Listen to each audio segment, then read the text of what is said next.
नमस्कार, स्वागत है आपका personal finance bulletin money time में। मैं हूं आपके साथ मीनू शर्मा। मनी टाइम में आपको मिलती है आपकी जेब और जिंदगी पर असर डालने वाली पर्सनल फाइनेंस, बिजनेस, कॉर्पोरेट और पॉलिसी से जुड़ी हर छोटी बड़ी खबर।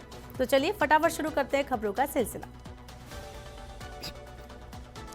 LIC ने अपनी नई unit linked life insurance policy को लॉन्च कर दिया है। इस पॉलिसी का नाम LIC इंडेक्स प्लस है। ये पॉलिसी 6 फरवरी से बिक्री के लिए उपलब्ध होगी।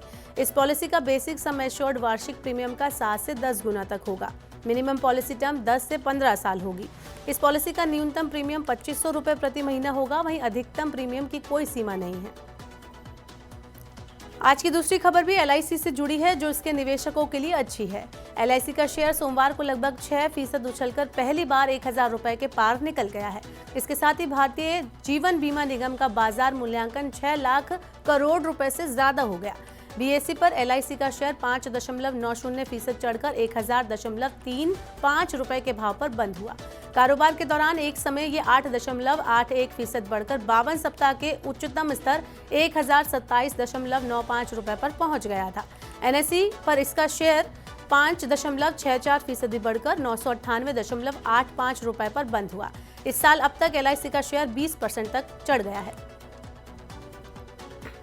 बाजार नियामक सेबी ने एक कंसल्टेशन पेपर जारी किया है। इसमें किसी इन्वेस्टर का देहांत होने पर उसके परिवार के सदस्य के नाम फाइनेंशियल एसेट के ट्रांसफर के प्रोसेस को आसान बनाने की कोशिश की गई है।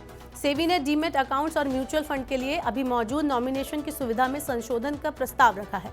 नए नियमों के लागू होने के बाद नॉमिनेशन की प्रक्रिया और आसान हो जाएगी। एक्सपर्ट्स का मानना है कि नॉमिनेशन नहीं होने से इन्वेस्टर्स की मौत के बाद उनके फाइनेंशियल एसेट्स का ट्रांसफर उसके परिवार के सदस्य के नाम करने में काफी दिक्कत आती है। इसलिए इन्वेस्टर को हमेशा नॉमिनेशन के ऑप्शन का इस्तेमाल करना चाहिए। इस साल अब तक का सबसे बड़ा IPO आ सकता है। हुंडई मोटर्स इंडिया शेयर बाजार में लिस्ट होने की तैयारी कर रही है। दक्षिण कोरिया की ऑटो कंपनी हुंडई अपनी भारतीय इकाई का इस साल के अंत में आरंभिक सार्वजनिक निर्गम लाएगी। इसके जरिए कम से कम $3 अरब यानी लगभग 25,000 करोड़ रुपए जुटाने की योजना है। हुंडई मोटर इंडिया लिमिटेड बाजार से पूंजी जुटाने के लिए अपनी 15 से 20% हिस्सेदारी बेच सकती है। अगर ये IPO आता है तो ये 21,000 करोड़ रुपए के LIC के IPO को पीछे छोड़कर भारत में सबसे बड़ा सार्वजनिक निर्गम बन जाएगा। हुंडई मोटर इंडिया ने 1996 में भारत में परिचालन शुरू किया था। वर्तमान में कंपनी भारतीय बाजार में कुल 13 मॉडल की बिक्री करती है। मारुति सुजुकी इंडिया के बाद ये देश की दूसरी सबसे बड़ी कार कंपनी है। देश में इसके 1366 कार शोरूम है और 1549 सर्विस सेंटर्स है। उत्तर प्रदेश में अब तक का सबसे बड़ा बजट सोमवार को पेश हुआ। महिलाओं, युवाओं और किसानों पर केंद्रित इस बजट में छात्रों को टैबलेट व स्मार्टफोन देने के लिए 4000 करोड़ रुपए रखे गए। किसानों के निजी नलकूपों को रियायती दरों पर बिजली उपलब्ध कराने के लिए 2400 करोड़ रुपए का प्रावधान किया गया। प्रधानमंत्री ग्रामीण आवास योजना के लिए 2441 करोड़ रुपए रखे गए। बजट में गर्मियों में बिजली की निर्बाध आपूर्ति सुनिश्चित करने के लिए 2000 करोड़ रुपए की व्यवस्था की गई। इसके अलावा महाकुंभ के लिए 2600 करोड़ रुपए खर्च करने का प्रावधान है। महंगा तेल बेचकर सरकार खूब कमाई कर रही है। सार्वजनिक क्षेत्र की तीनों पेट्रोलियम मार्केटिंग कंपनियों का लाभ चालू वित्त वर्ष के पहले 9 महीने में 69,000 करोड़ रुपए से ज्यादा रहा, जो तेल संकट से पहले के वर्षों की उनकी वार्षिक कमाई से कहीं ज्यादा है। भारत के लगभग 90% ईंधन बाजार को नियंत्रित करने वाली तीनों कंपनियों ने पेट्रोल, डीजल और LPG की कीमतों में लगभग 2 साल से कोई बदलाव नहीं किया है। कंपनियों का तर्क है कि कीमतें बेहद अस्थिर बनी हुई हैं और उनके पिछले नुकसान की पूरी तरह से भरपाई नहीं हुई है। हालांकि कच्चे तेल की कीमतें घटने से ये घाटा खत्म हो चुका है। पिछले महीने तीनों कंपनियों का पेट्रोल पर 11 रुपए लीटर और डीजल पर 6 रुपए लीटर का मार्जिन मिला है। तेल कंपनियों को फायदा होने से सरकार अब आम चुनाव में फायदा लेने के लिए चुनाव से पहले पेट्रोल डीजल के दाम में कटौती कर सकती है।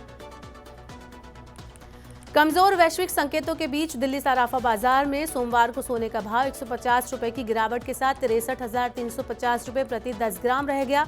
वहीं चांदी की कीमत भी 400 रुपए की गिरावट के साथ 75,500 रुपए प्रति किलोग्राम रहेगी। अंतर्राष्ट्रीय बाजार में सोना गिरावट के साथ $2024 प्रति औंस और चांदी $22.45 प्रति औंस पर कारोबार कर रही है।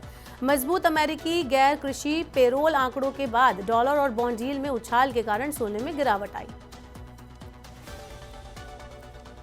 केंद्र सरकार ने प्रसाद योजना के तहत विकास के लिए 27 नए स्थलों की पहचान की है। इसके अलावा स्वदेश दर्शन 2.0 योजना के तहत विकास के लिए 57 स्थानों की पहचान की गई।